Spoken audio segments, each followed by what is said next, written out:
Trey died at 19 years old and 17 days. Trey Vickery was a popular local boy with a bright future in Kennedy, Texas. A future fueled by the exploration of the Eagle Ford Shale. The oil and gas industry gave Trey his job, but it also had a part in taking his life. We weren't ready for all of the activity. We definitely weren't ready as a community, as a county. In March, Vickery was involved in a collision with an oncoming 18-wheeler. The big rig struck Vickery's pickup in the early morning fog, just miles from his home. There's an overwhelming peace in knowing where our son is. It's just the learning how to live without him part.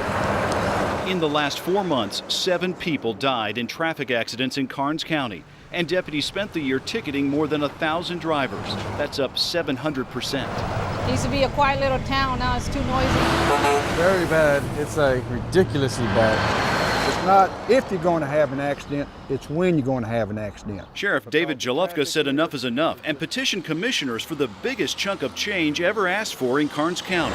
To the tune of $531,000, and the commissioner's court says, Sheriff, you got it. More than $500,000 to double his patrol force. Now, if only the sheriff can find housing for his officers in this boomtown.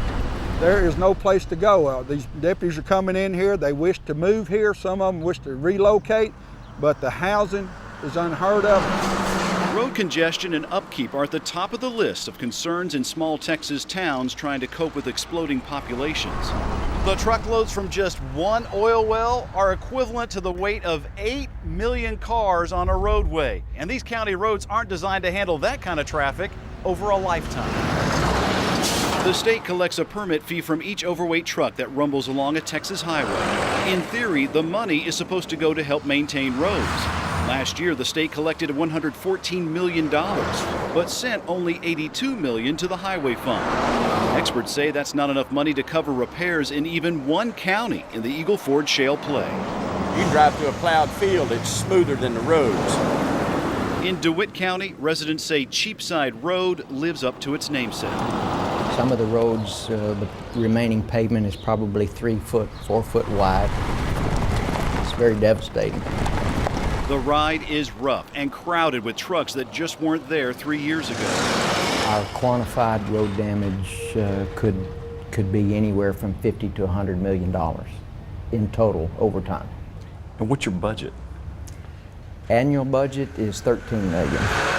DeWitt County isn't oil rich, but its roads connect the patches of oil and gas with refineries down south.